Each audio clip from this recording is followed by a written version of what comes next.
Hi, everybody. It's a pleasure to be with you. I wish I was really with you, but I guess this is the way it's going to get done this time. So, welcome to this presentation. I hope to make it interesting, entertaining, or at least informative for you. And without further ado, let's get started. The basic premise here is that we're talking about, in the context of 62.443 and the security levels, we're talking about security level 4, how to defend against the top tier adversaries, the absolute worst or the absolute best, depending on how you look at it, who could come calling on you and try to create grievous harm, damage, disruption, sabotage, so to speak, cyber sabotage, and what you can do about it. So here we go. Ready? See if I can turn the slide. All right, great. For a little context, here's where I come from. Across the top row is a short version, illustrated version of my background from being an United States Air Force communications officer. I hide some of the things here. I was in multiple startups after that, but acquired into IBM, where I did energy and security, the cybersecurity aspects of energy, like back in the onset of smart meters. I went solo and became a consultant on the same basic domain, the intersection of energy and cyber, for the Chertoff Group in Washington, D.C. Michael Chertoff, the second director of the Department of Homeland Security. That's where the name came from. Then Idaho National Lab. We crossed paths multiple times before, around 8 years ago, deciding to team up. So I've been with that fantastic place for almost that many years.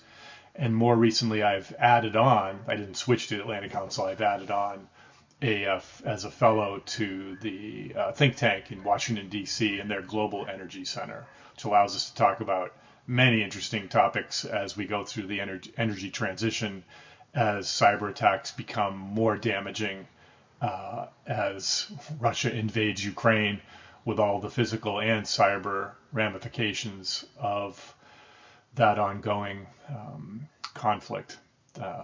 Anyway, sorry, I get distracted when I start thinking about that. On the bottom row is a series of papers, which ultimately culminated in a book that we published at the beginning of last year about the CCE methodology, which I'll unpack in a second. But if I haven't said it yet already, the methodology the acronym spells out as consequence-driven, cyber-informed engineering. Lots of hyphens, lots of syllables, hence we reduce it down to CCE. And without further ado, let's go into the presentation. So one of the main concepts that out of which all these ideas came out of is, well, first of all, that many of my colleagues, both in Idaho National Lab and some of our like-minded partners, are somewhat adept at thinking like the adversary. Why is that?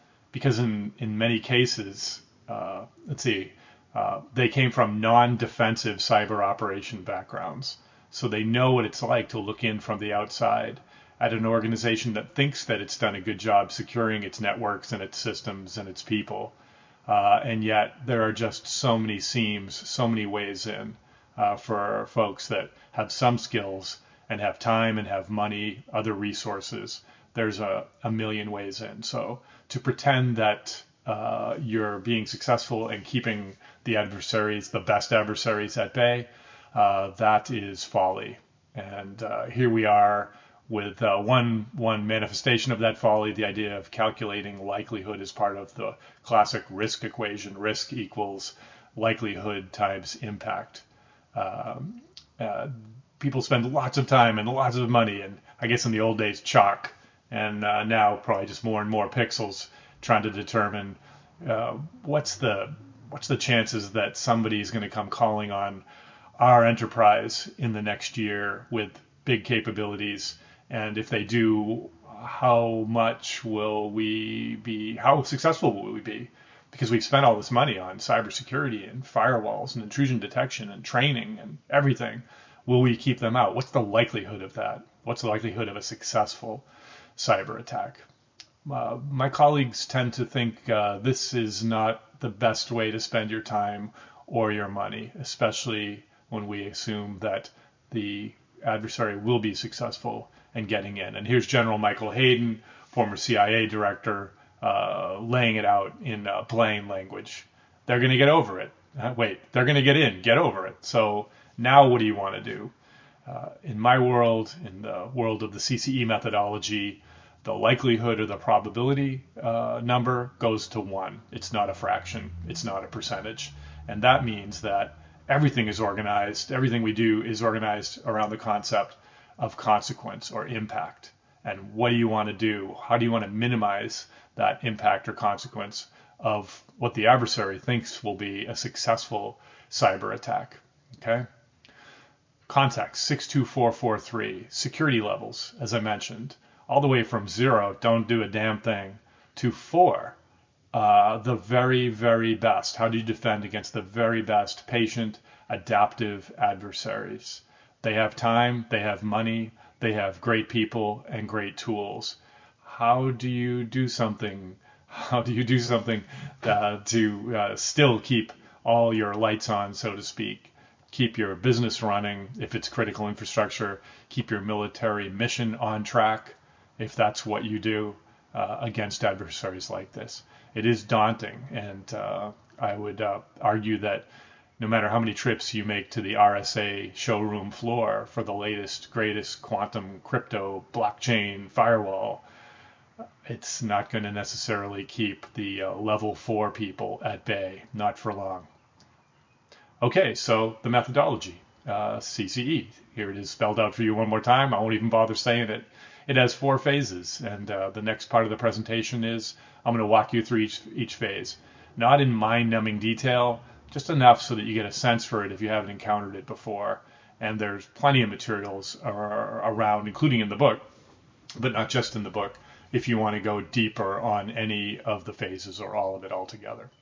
So, phase 1 is about ruthless, relentless, incredible prioritization. Prioritization because you can't secure, at least in this methodology, you can't apply it to everything across a vast enterprise, a big energy company, for example. So you have to apply it to, and it's really the whole reason why you would do this, to the functions and processes that absolutely matter most, that cannot be allowed to fail. Part of the rationale isn't just economy, it's the fact that if you're a good adversary, that's what you already know. That's what you already know you're going for. You're not going to go for something trivial like the bowling alley calendar. You're going to go after how you stop the generation or the transmission of electricity or the distribution of natural gas. And how are you going to not just cause a hiccup for a couple hours or a couple days, but how are you going to cause a long-lasting outage that's going to really roil both the company or the mission and those folks downstream that depend on it?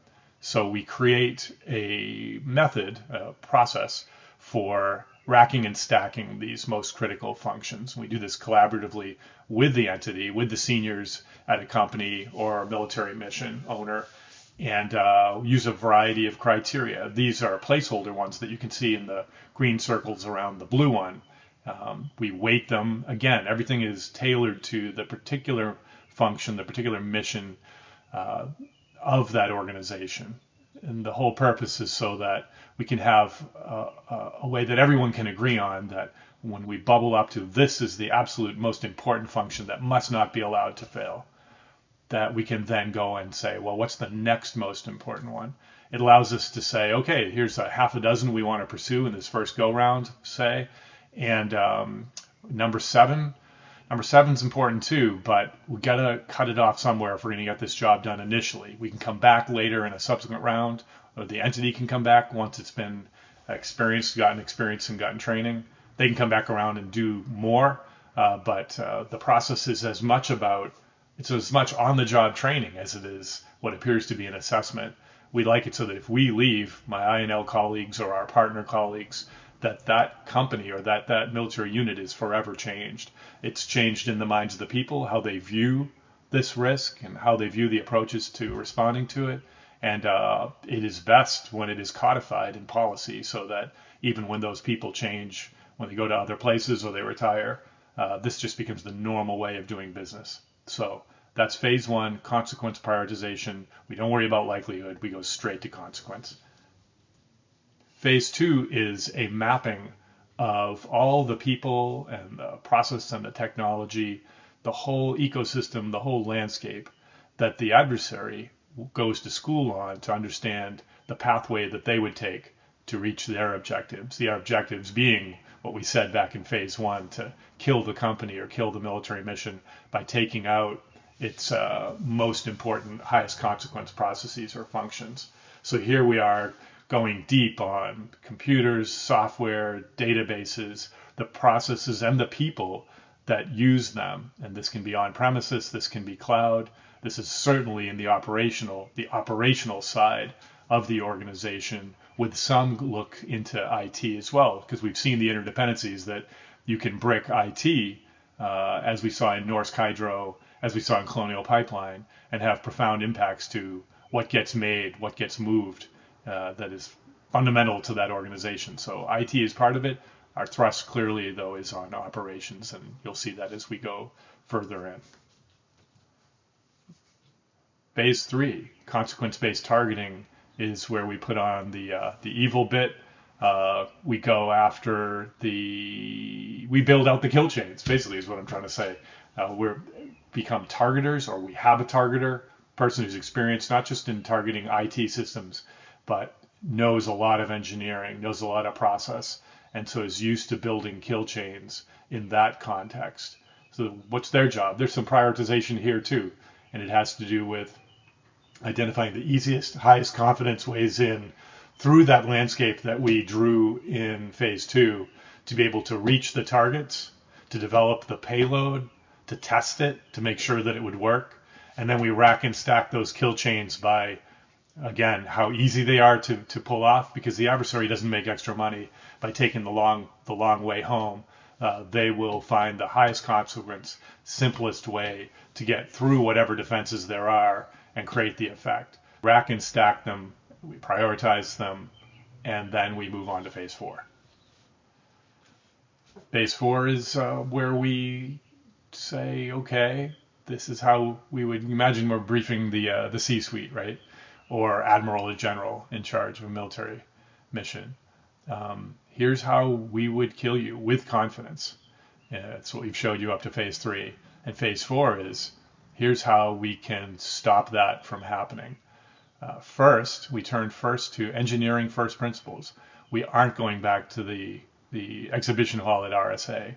We're going to things that we know that work, things that are analog typically, things that are human, putting a person back in the loop, as you'll see. And we're not talking about replacing all the modern automation and software. That stuff has to keep going if you're going to be competitive in business, if you're going to be competitive on the world stage as a military. These things are fail-safes and backstops. They're sort of behind the scenes. Actually, they're literally behind the scenes. The adversary can't see them. Your own IT people won't see them because they're not on a network. They don't have software in them.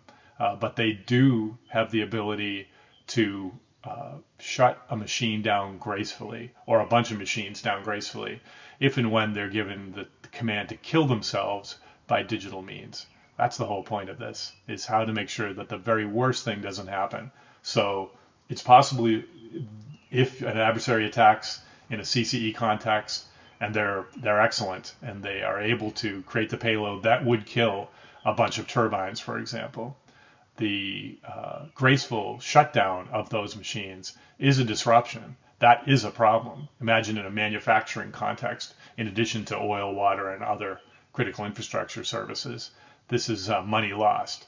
However, as one of our first clients said, the CEO said, I can handle disruption. What I can't handle is destruction of long lead time to replace capital equipment. If I have to wait weeks or months to be able to get back on my feet after I've been knocked down, we're done. We're dead in the water, and so aren't a lot of the people that depend on us to reliably produce electricity in that context. So something to be aware of. It's certainly fits well in the category of resilience. Can you endure an attack? Can you operate through it? Can you get back on your feet with relative speed after the attack is over? I mentioned these phase 4 protections. Here's an illustration of some of them. Many of them are visible to the naked eye, and so it's why the insurance industry, cyber insurance, property insurance, catastrophic loss, basically loss prevention people, why they seem to be so keen on understanding CCE better. And we have conversations on both sides of the Atlantic and trips planned, both with Lloyd's Syndicate, folks like Marsh and Munich Re in London, and a bunch of others. And then back here, there's a handful of insurance companies as well that are trying to see, well, cyber insurance is so difficult today. It's not a great business either for the insurance companies or for their clients. But what if there is a way, hence this John Lennon slide, right? What if there is a way to actually show that really expensive, important pieces of equipment were protected? And if they were told to kill themselves, like I said, by digital means, it simply wouldn't be allowed to do so. And we're talking about things, in this case, illustrated here, like overload relays that are wired, that are mechanical, rupture disk and pressure sensors, things that are not networked, things that do not have software in them. And in some cases, like I said, an engineering auditor from an insurance company could see them, could take photographs of them.